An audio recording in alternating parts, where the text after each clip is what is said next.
Hey, Michelle. Welcome to Sisters. Sisters. There were never such devoted sisters. Oh. Yes. We are so cute. Oh, my God. Agreed. 100%. So how are you today? Oh, my gosh. I'm okay. My the ADD is strong in this one today. Can you give us one maybe example of your neurodivergent brain? I feel like I could, but I can't remember. Which is classic sign. Classic classic symbol. Yeah. Symptom. Okay. So in our podcast, right, we always have a little tidbit, maybe a little pop quiz at the beginning. Who knows? Just to scare you. And then we always have our little story of something I either remember or I'm bringing up to you, right? And then Correct. we talk a little bit about digging into your brain with that story in some ways. Talk about a little bit about, kind of how we cope with stuff, and then maybe some things that we can invite our community to do. So we have a structure to our podcast. I know. I superimposed one on you. I apologize ahead of time, but It's so cool. I need the structure. I need it. I need the structure. I love it. Okay, so are you ready for the Yes. for the little memory I'm going to tickle? Yes. Ready? Not about tickling. No, that's not what I meant. It just sounded wrong. Okay. So wrong. I heard it. Tickle me, I heard Michelle. Tickle me. it. Okay. You're going to like this one. Okay. Puzzles. Puzzles. Okay, so here's the memory I have. I have distinct memory of going into, I don't remember if it was our living room or maybe you were in your room or I don't know. There was shag I was always carpet. in the living room when I was doing puzzles. And we had this really ugly greenish, grayish, dark, I don't know, some kind of shag carpet. Do you remember that? No, but I remember was the brown carpet. No, it was pre-brown carpet. You were younger, and we hadn't gotten the new brown carpet yet. That you guys made a stain that looked like Africa from one of your drinks from the Mr. Misty. Mr. Misty, Red from Misty. Yeah, you and My Michael. favorite. And then Michael tries to pretend like it was him. And I was like, dude, you don't have to take one for the team anymore. Like, we're not living there. It's fine. And he's like, no, I actually did it. And I was like, no, you didn't. You didn't. Like, it was totally me. You who remember nothing, remember that. That's hilarious. Okay, so here's the It thing. was high stakes, Michelle. It was high stakes. It was. There was right a in the chance middle. for never having a Mr. Misty again in my life because I made a huge and terrible mistake. Huge. Massive. Huge. Massive. Okay, so puzzles. I remember you. I just remember coming in one day, and we had these two puzzles, and I think they were from maybe the same manufacturer or something, like the same company. And Yeah, all from Walgreens, right? Oh yeah. Okay, so they're both from Walgreens. Whatever, kind of cheaper puzzles. And I just remember looking and seeing you had all the pieces from both puzzles, two totally separate puzzles, mixed together on the floor. Yeah. And you were putting together two puzzles, but seemingly randomly picking puzzle pieces out of a big mix of puzzles, right? Like one of them would have been like flowers or something, and the other one was Like an animal of some sort, like dogs. Yeah, dogs or something.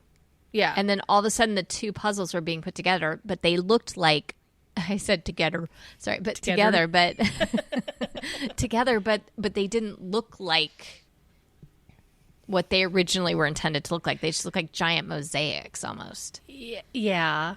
Well, I mean, it all made sense to me. Like, Did it? I remember this moment because it was like a turning point in my desire to have a harder level puzzle. Oh, you were leveling up. I was trying to crit my own level up because they were really easy. Like, Michelle, I literally would do the puzzle. Yeah. Okay, get the puzzle. It's like super exciting. Like you're peeling off the brand new puzzle. You're like, yeah, let's do it. And then you do it in like an hour or something. And then, okay, well, but like how many pieces? 500 pieces? 1,000? Like usually 500. I think they were 500. Okay. And so I would do the puzzle in an hour. You would do it in an hour. Oh my God. Yeah. Well, sorry. Sometimes. I mean, it just depended on how many colors or little small things there were, but like a lot of them were just, blankets of similar color, and it was just like really easy. Or actually, no, those were the harder ones. The really easy ones were the ones that were like a log cabin, and it was like that was just too easy. When there was houses, or there were things that you could identify quickly, it was like way too easy for me. Like if there's a pole, forget it. That's like going to be the easiest thing to possibly do. Like it's just a straight line in between the pace, so it's like it's really obvious to find it. Okay, so you felt like the puzzles were just too easy. So yeah, Okay, so then how did it get to the point though where they're all mixed up together in the middle of the floor? They weren't technically mixed up. There was a rhyme and a reason. Okay. If it first started off with like, okay, this puzzle became too easy, so let me try it a different way. I'll do it the edges piece I'll do last. So then you have to like find another place to start. And then, okay, well, let's see if I can do it, it as quickly as possible. And let's see if I can do it where I don't do any of the cabin first. I do everything around it, and I put the cabin in at the very end. And so like I would handicap myself in order to make it harder. But after a while, it just got to be just too easy and boring. But when I was going through these things and I was, doing the same puzzle multiple different ways, I realized that there was like there's a couple of pieces that were kind of just a slight different, like they're just a little bit off. Like either the cast, the mold that they made, like, had a weird, I don't know. It just like it wasn't perfect or whatever, but it looked different than all the other pieces. And I was noticing that it was like 2 pieces from the corner. So it was in a specific spot. But then I go to the next puzzle and I realize, oh, that weird piece is also 2 pieces in from the corner. Wow. And when I realized that, I was like, wait a second. So I had just finished this like, landscape. Mm-hmm. And then I realized like, oh, the other one that I finished was like, let's say it was puppies. Mm-hmm. Then that one had the similar piece. And so I started pulling out pieces from one puzzle and putting it into the other to see if they actually did fit together. Because I was like, they have the exact same piece looking thing. Like, could you put it in? Could you like make it, one like the edge is the flower, and then the second column is the puppies, and then the third column is the flowers, and the fourth column is the puppies, and alternate between the 2 first. And when I realized that you could do that, then I was like, oh, now this is a hard puzzle. Because well, yeah, because it's not the same puzzle. Oh my gosh! But to you, it was the same puzzle almost. Well, it was another puzzle. It wasn't the same puzzle. It was just like it was a challenging puzzle then, and it was more fun because it was like trying to figure out, okay, like what can I access in my brain to be able to make this work? Like, how could I make this work? Because 500 pieces. 1,000 pieces if you have 2 puzzles. Yeah, it's a lot if you just like were to take them all and mix them all in. You probably could still do it, but the part of it kind of became like, okay, we'll take these sections, right, that you've already kind of put together and make it turn like you. So like, okay, wait, let me back up for a second. So I took one row out of each, right? And then I made a new puzzle. And then that puzzle was the one that I did. So you did like row of puppies, row of landscape, row of puppies, row of landscape first? Yeah. And then I mixed everything up and tried to put them all together based on the shape. So let me just be clear. Yeah. If I can. You had taken the 2 puzzles, interchanged every other row, for the other puzzle. Yep. Then took that puzzle apart and tried to redo it. So now I have this like every other row puzzle, and I'm going to try to put that puzzle back together. The every other row puzzle. Yeah. Wow. And then it became that hard. Is so cool. And then it was hard enough. Then it was would actually a challenge. Yeah, it took more than a day. Because we were only allowed to buy these like every so often. I mean, we didn't have puzzles coming out our ears. Yeah, no, they were expensive back in the day.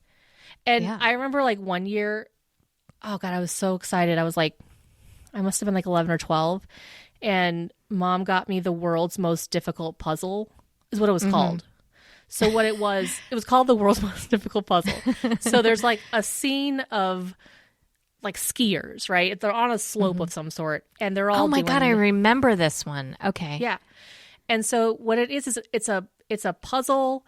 It's the picture on the front, and then on the back, it's the same picture, but it's like, how do you describe it? It's been like taken and it's been turned 90 degrees. Oh. So like if I have a picture of a hand on one side, then on the other side I'd have the picture of the hand, but it's going, the fingers aren't pointing up, they're pointing to like the left. So you still have the exact, so that the thing is you don't know if it's the front or the back side of the puzzle.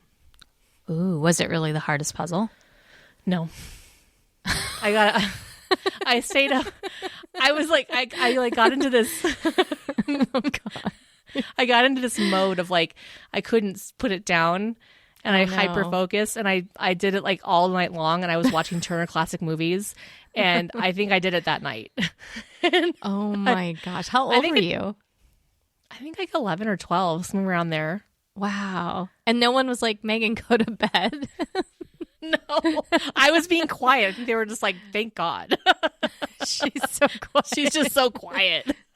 Well, that is part of it, right? Is that the hyper focusing is something, a lot of times that when we talk about having ADHD or any of these things that people don't always realize is that it does mean that you also have this other side where you can really hyper focus sometimes. Yeah.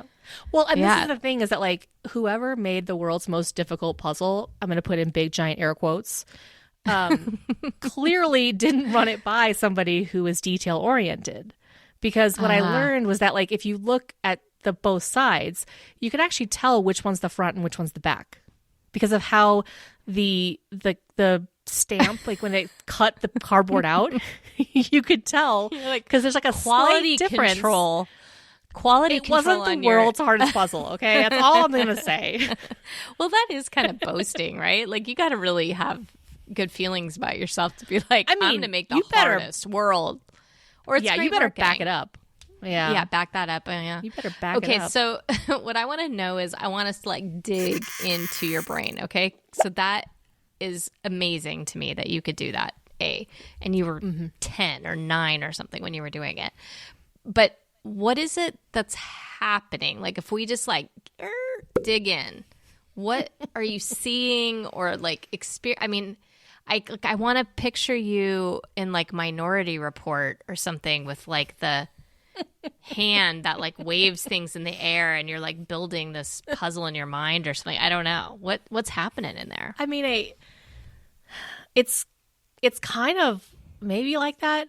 Well, it's so hard to describe, Michelle. Like, how do I explain this? I know. This is the whole dang podcast is about. How do we?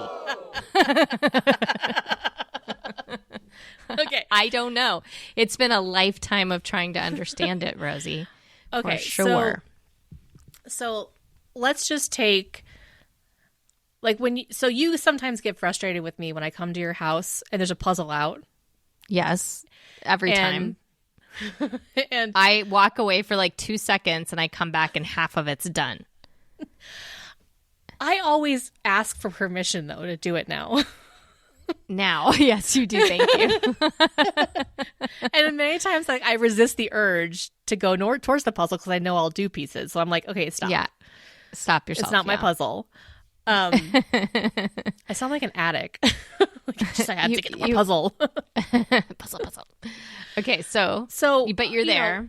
Yeah, so I'm there, and if I'm looking at a puzzle piece, I'm looking at its shape, its color. I'm looking for something identifiable. I'm looking for some portion of it that is unique.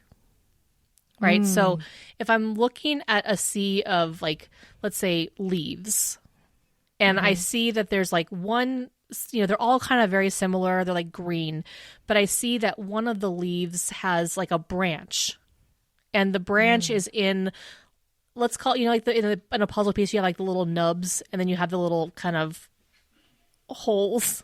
I don't know how to describe it. Do you know what I mean? Like, okay, so, how so do you you describe have that? kind of like, how would I describe it? Yeah. I guess it's like the locks or something. Like there's like the key and then there's the keyhole. Yeah, so it's like the way that it connects, right? The connection. Yeah, the connection. The connector. Yeah. Usually, like in electronics, we call it like the male connector and the female connector. Gosh. Is that helpful? Yeah. I don't think so, but it's not. I don't think it made it better, but I understand what you mean. So let's just say that the male connector. Yeah. I'm going to call it the nub. Oh my Okay. God. All right. But let's just say that like that section has a branch going through it, like has a brown branch among the sea of green. So now I'm going to look for the counterpart, right? The female connector. I'm going to look for a section of green that in the female connector has the brown in a similar spot. Okay, so but if we're looking at like you do that so fast. I feel like you like are doing that in your head, and you're doing it for like 19 pieces at once or something. Yeah, I do sometimes have multiple pieces in my head that I'm looking for. You must, because I mean, I will sit there and watch you, and it's like you'll just pick up a piece, put it in, pick up a piece, put it in, and I'm talking like if I'm going to snap right now, okay, it's probably going to be annoying to you auditorily, but it's like. Yeah. That's how fast you're putting pieces in. But that I think is because I've been doing puzzles for so long. Like I wouldn't say I did that when I was really young. I've just learned techniques. But I'm saying there's something, but what is the technique that's allowing you to do that many pieces regularly all the time? Like you're like it's just well, like to me it makes sense because like if you're thinking about like this round kind of nub piece, if you think about the roundness being degrees, right? Angle degrees. Like I know that if the branch is on a 20-degree diagonal or 20 degrees, I'm going to look for something that mirrors that 20 degrees just in the opposite form. Wow. Did that make sense? Oh, it does. I just don't. I never, not in a million years, can my brain do that. It's so cool. I just have like I'm sitting there with like some kind of a one of those hammers. And I'm just like, fit. You know what I mean? Or I'm the one who's like taking the pieces and like, nope, that didn't fit. Nope, that didn't fit. No, I mean, every once in a while I'll do that. Like, but like. It's rare. I have sat and watched you do a puzzle. It is a rare thing. I'm not saying you don't. I'm just saying it's not often. It's just, okay. I don't know. It's just the way that like, but I also have the hardest time hearing like academic speech, right? Like Shakespeare. I have a hard time understanding Shakespeare because it doesn't make sense to my brain, right? So it's like, well, I do have this one aspect that's really not useful in any other world other than putting a puzzle together. But see, I don't think that's true because I sit and watch you a lot of times, even when we're doing this work and the amount of detail of what you can look for. When we're looking at the audio tracks, for example, like you're seeing patterns in the audio tracks. Yeah, that's even. true. So I think there's something about this in your brain that, and again, of course, everyone has different things they're good at. But in your case, I feel like this ability to categorize or something, having these categories must be, that's the way I interpret it. Does that sound right? Yeah, categorizing things? Yeah, I mean, it's definitely categorizing. Like if I'm looking at like a straw, it's not just a straw that you suck something out of. It's, okay, I'm looking at a red straw. So it's red. It's about 12 inches long and it's about maybe a quarter of an inch in diameter, and it's also hollow, so it could create, like, I'm thinking of all the different ways that it could be used as a stamp, it could be bent, it can be shaped, like I'm thinking of all the different ways and the different places that it can go into in my vault, so that if come down the road, like I need to make an oval shape, I could find, like, you know what, a straw probably would stamp that well, or you know what, I need something that's about this long and about that wide, I think that straw might fit in there. Interesting. So what does the puzzle do for you? Like, because I would think the world would be just so overwhelming if everything you're seeing, your brain is naturally trying to put it in a category, right? Like, cause so like we went thrifting the other day with our brother and you were like, okay, I'm in this like ADHD moment, right? And yeah, like when we were going together, I was like, I had, it's been a lot going on this last week and I'm depleted, and I could feel myself. I could feel that my senses and my defenses were not my filter. Sorry. I could feel my filter. I've learned enough to survive in this world, but I have to have a very, very thick filter in order to survive here. And I could sense that with the amount of input that I had received over a 2.5 day period, that my filter was completely gone. It was just like shattered, and it was gone. And it was like a shield almost, I would say. And so when I came and saw you guys, I was like, okay, I need to let you guys know that, like, I'm going to be like, my ADD is strong today. Okay. Like I may be annoying, I may be obnoxious. And so you need to be prepared for that. Because I can't control my ADD like I normally can. And so we went into like the thrift store right beforehand. I'm like, hey guys, just a reminder, the ADD is strong. So I might blank out for a bit. I might get overwhelmed. I might get really hyperactive. Like, there's a few things that could happen. And so we kind of just set some ground rules, because I don't function in the real world sometimes well. And is that, so two things. One is, I think that was probably the first time I remember you saying that. And so that's sort of interesting based on kind of the conversations we've been having with this podcast. But the second thing is I wonder if that kind of space is overwhelming because you do tend to categorize things. Like, that would be a crazy puzzle to be in the middle of, right? I mean, if you see the world as a puzzle in a way, or categories in a way, that a thrift store would be mind-blowing. Well, because like there is no category. Yeah, there is. I mean, like they kind of have category-ishes in thrift stores, because they never know what they're going to get, right? But like, I'm looking at a place that has all the furniture, and okay, well, there's furniture from every type of room. I'm looking at the toys, like, oh God, don't even get me started on the clothing. It's like, I can't even see them. Like, it's just, it's too much, right? And then on top of like, are we going to a ball? Are we going to go to the office? We're going to go visit the Golden Girls in the 1980s? Like, where are we going right now? But like, and then on top of it, then you add the element of sound. So all the people rustling through things, talking, whatever music they have playing. And then you add the smells from all of the items. Yes. And then you add the emotions of the people who are going to this thrift store. And it's a lot. It is just mind-boggling overwhelming. And it's not, there's no safety or security in a place like that.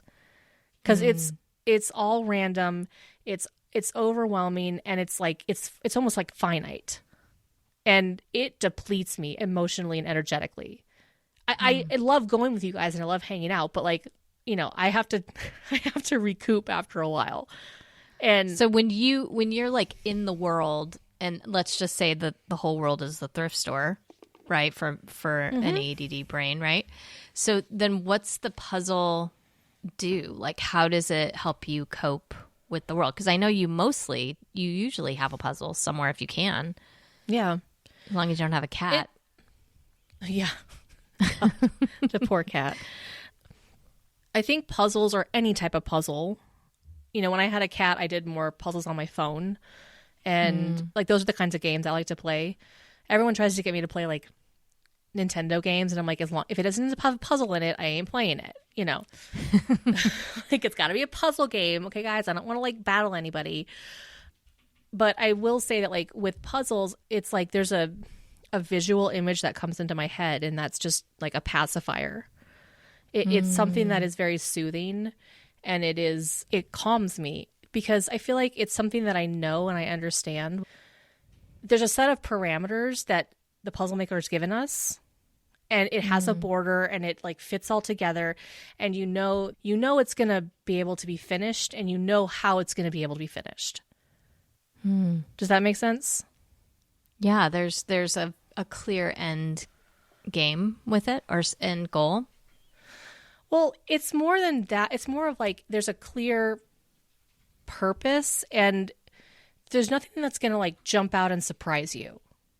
Like, I think that's why. And you know what your role is. You know what your role is also. Yeah. Like, you know what you're expected to do. Yeah. I understand the expectations very clearly. And I think that's why, like, in the past, like, if I ever lost a piece, it was so hard because it was unexpected. And it wasn't the way it was supposed to go. And like, this is the thing. This is my little binky, right? This is my like pacifier. And so if you like, when you actually chew on the pacifier long enough and then you like break it off in your mouth, I'm sure it's like a devastating moment. Right. If you don't choke to death, you know, so. Right. As long as the kid's still alive, it's okay. But yeah gotcha. Okay. So it's very pacifying. It's soothing, kind of almost meditative maybe.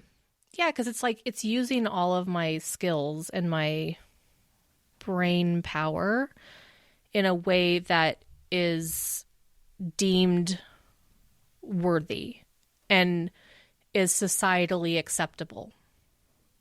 Interesting. So it's a place where your brain can run wild. Oh yeah. As it wants to, but no one knows. Yeah. Like, it's a place where I can be quiet and also have my brain be as loud as it wants to be. Interesting. Because as loud as it wants to be. Yeah, because my brain is very loud. I think to other people, this is what I've taken from it. I'm a very loud person. My brain's very loud, right?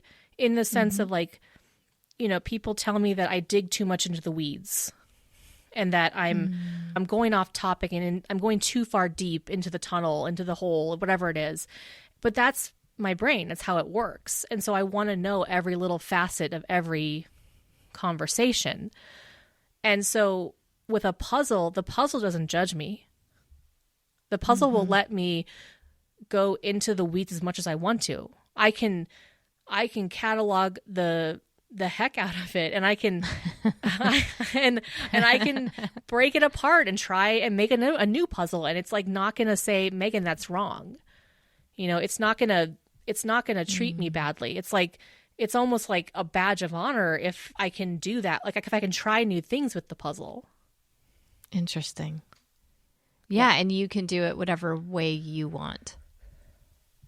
You can start it however you want. You can finish it however you want. You can undo it, redo it, try it from a different angle if you want. But also, like, while I'm doing all of that, I can take a puzzle piece and I can look at it and I can have a whole dialogue with it in my head. And I can catalog that one piece if I want to, or I don't have to. I could catalog 4 pieces together. I could create like 4 or 5 different things in a cluster and take a look at that and like, oh, it's the shape of my hand. You know, like I can do all of these different things and like let my brain run wild and let my creativity run wild. And there's no one telling me that's weird. That's right, because too it much. just looks like you're doing a puzzle. Right. Because they can't hear all the things that are going on in my head. Interesting. That is so interesting. I am fascinated endlessly by you. You know this. You're like my most interesting science little project. No, but just kind of. Okay, sure. But mostly because I really do love the diversity in your brain. I mean, all of my students are very interesting to me, how people learn. But for you, you have this whole inner world that I didn't ever really fully understand growing up with you. And so it's really such a pleasure to just get to sit here with you and learn about your inner world, and you being vulnerable and allowing us to see it and hear about it too, because I think it's so beautiful. Thanks. Yeah, absolutely. And I just think that as we're looking at this, I really want, you know me with the puzzles, I have a hard time with them being very hard. So I need, we've talked about this before. I'm so sorry. But we've talked about this before, that like I need like Michelle level puzzles, and then there's like a whole other set of levels. So I'd love to have you put that together for us, if you wouldn't mind, like maybe on the website. So fun. And I'm really hoping that like our community, that Rosey's Brain, what did you decide to call it? Just Rosey's Brain? Yeah, rosiesbrain.com. Oh, and you can spell it either way. You can spell it Rosey or Rosie, and it'll go to the same place. Oh my gosh. Well, I would love it if people would get involved with the community aspect. I know we have some friends who have listened to some of the things we've done so far, and they want to comment. So I think there's a place for us to do that. Is that right? Yeah, there's going to be a section for the community at rosiesbrain.com, and you can sign up. I think I'll put a link on the very first page that'll like join the community, and you just put your email in, and we're going to start building that. And once we've got that, we can start getting people connected and just have a good conversation. I am not by any means understanding my ADD fully. So like if people have ideas that they can pass along, or if they know people who have ideas, I think the more we can talk about it and destigmatize it, I think it's a worthwhile adventure. Absolutely. So I would love it if we could start off with some puzzles, because it's fun. Like some people have some good puzzles that they could recommend, and we can recommend some. Cause there's like Michelle's level, and then there's like, the like Rosie's like, okay, it was decent. Or like, okay. I guess the world's hardest puzzle would be like midway through or something, or I don't know. Like well, the you would tell us. Puzzle is like meh. Okay. I mean, like, because I think there's like a puzzle that is, that I have respect for that puzzle, which means like it was challenging, but it wasn't, I want to pull my hair out. I've only had one puzzle that I was like, okay, this is not fun. And it was that line puzzle, because that I gave you. Yeah. You actually gave me one that I was like, oh my God, it took me forever. That's my whole goal in life. To find a puzzle that you're like, okay, I see what Michelle's saying. Yes. Yeah, I can feel puzzle? Michelle's. I can respect Michelle's brain. That's what it is. Is that the good. level of like Rosey respects Michelle's brain level? Yeah, that's it. 100%. Well, thank you for being here with me tonight. We appreciate everyone who's listening and who participates. We love having these conversations, and we just appreciate the support. People going to rosiesbrain.com, liking us, and also making sure to leave comments. We definitely like to be involved and connect ourselves with you and with the rest of the community that we hope to develop. Yeah, it really helps us to get the word out and to keep doing more podcasts. You can rate us on the actual podcast page, not the episode page, the show page. Gotcha. Love you, Meg. Thanks for talking. I love you too.